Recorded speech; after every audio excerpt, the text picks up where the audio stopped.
Welcome to Vet Ranch. This little girl has a pretty sad story. She was found, she was taken to a shelter, and they said she needed to be euthanized because she had broken legs. And I don't think she has broken legs, I think she just walks really poorly. She just kind of stumbles around. That was actually the best I've seen her walk so far. But she, as you can see, is just disgusting. All this is flea dirt. She had a bunch of fleas. She still has a few fleas on her, but she had a bunch. We're gonna give her another bath. You can see she's just not a normal, stable cat. And I don't know if it's because she's really anemic from the fleas. We literally got her a few minutes ago. So first we're gonna take some x-rays of her chest because she's breathing really labored, kind of breathing with her abdomen back here, and just sounds pretty bad when you listen to her chest. Make sure there's nothing going on in there, and probably get her leg x-rayed in there as well just to make sure, but I think she's just really weak and that's why she's walking around like that. But then we're gonna bathe her, try to get all these mats off. You can see she's just missing a bunch of hair up here. I'm sure it was all matted and she's been kind of pulling it off, but get all this flea dirt off and give her some fluids because she is dehydrated. You can see when her skin stays up like that, she is pretty dehydrated. I have a sick kitty here, that is for sure.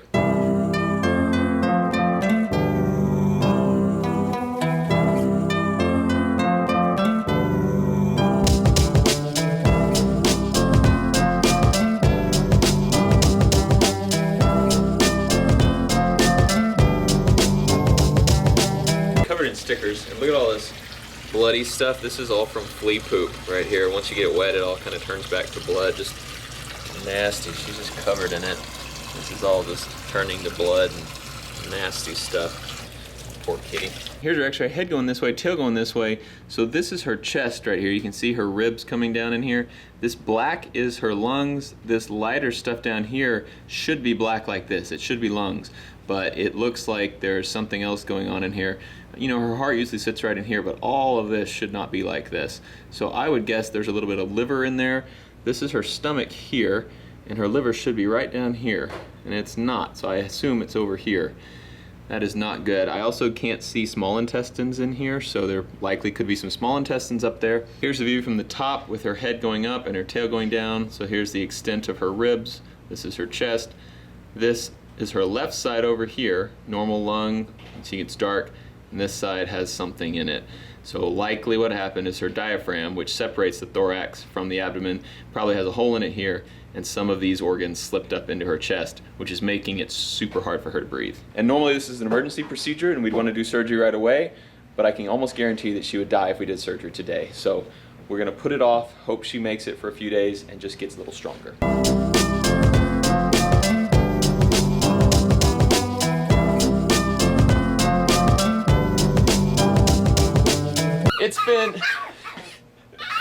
It's been nearly a week and she's doing okay. You are a loud little thing. She's doing all right, but not really getting a whole lot better. She's eating well, but with that mass in her chest, she just can't breathe like a normal cat should. So I don't think she's gonna improve a whole lot more. I think we just need to, do you need attention or what? I think we just need to do surgery and try to fix her. I can't work like this. We are about to induce anesthesia on her. There is not a great chance she's gonna make it through surgery just because she's so weak, but we're gonna do everything we can. We decided to hold off on surgery for another few days because she's very dehydrated. Once we got her anesthetized and could kind of mess with her, the skin should go back down normal and it's just really, really dry. So we're gonna run some blood work on her, see where we're at, make sure she's not in kidney failure or anything, and put off surgery for another few days.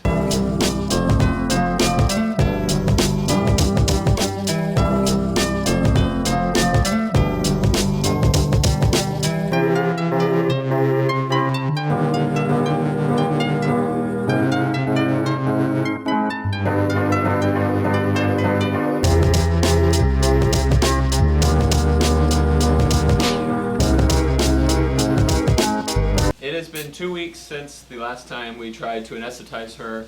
Her blood work came back not really showing much, except she was a little anemic. So she's had a little bit more time to build some red blood cells, and we're gonna just go for surgery. She's still a little bit dehydrated, but I think she's just not gonna get much healthier with this diaphragmatic hernia. I don't know that there's a very good chance she's gonna make it today, but I think it's now or never. So we're gonna go for it, see if we can fix her, and we'll just hope for the best. So wish us well.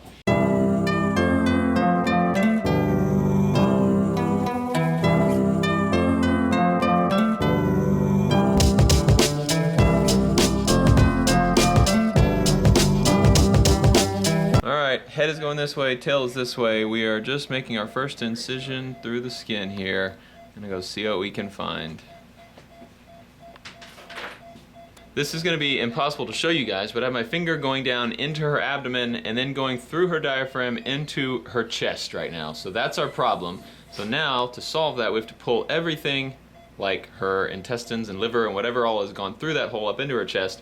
We need to pull it back in the abdomen and then suture up that hole. And the problem is, while you're doing that, air is going to be going up in there, and when she gets air up there, it'll collapse that lung and make it really hard for her to breathe. So we'll be breathing for her on the machine over here, filling up her lungs while I get this thing sutured closed. So she's still alive, and first of all, sorry I didn't film anything. It got crazy. These surgeries are always very intense because a lot can go wrong, and so we didn't have enough people to have someone running the camera. Everyone was working. Michelle's been over here breathing for her the whole time. So she's all done, and so now we're going to try to start waking her up and see if she can breathe on her own. So that's the big thing now. We made it through the surgery. She lost quite a bit of blood, but she still has enough, and she's still doing okay.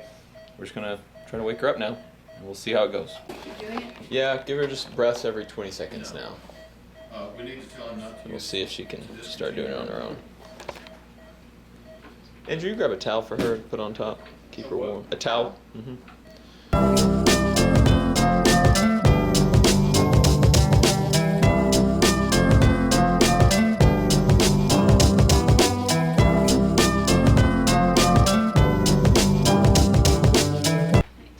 She's breathing on her own. Is she? Cool. Can I stop? If she, yeah, then stop. I'm pretty sure she just did. Okay.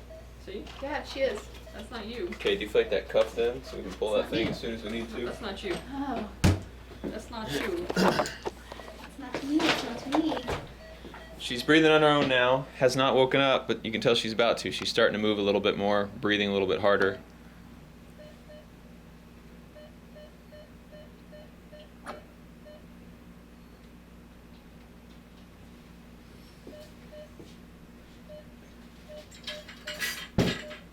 Usually takes cats about 5 minutes to wake up from this kind of anesthesia. We're going on about 15 right now, but she's still breathing and doing okay. Just really slow to wake up. I think she's gonna make it. It's just taking a lot longer than normal. Hi, sweetheart. We've taken her off oxygen. We're letting her breathe room air now. She's put her head up a second ago, doing about as good as we could hope for. It has been a couple weeks since surgery, and she's done fairly well. She is an old cat. I don't know that she has that much life left in her, but she is breathing a lot more comfortably than she was when she had her liver up in her chest. We actually have found someone who's going to take her. She takes special needs cats like this. So she's going to go take her and try to give her the best quality of life that she can. She still walks very funny, but her breathing is a lot better, and so we've noticed that she has a lot more energy since just getting her liver out of her chest. But thanks for watching Vet Ranch. Thanks for watching what we do. This one was a pretty cool surgery. I didn't think she was going to make it. Mid-surgery, I kind of gave up on her a little bit, but she had 9 lives, and we probably burned about 8 of them. So, but she's doing well, and we appreciate everyone watching and supporting what we do here. And we will see you next time.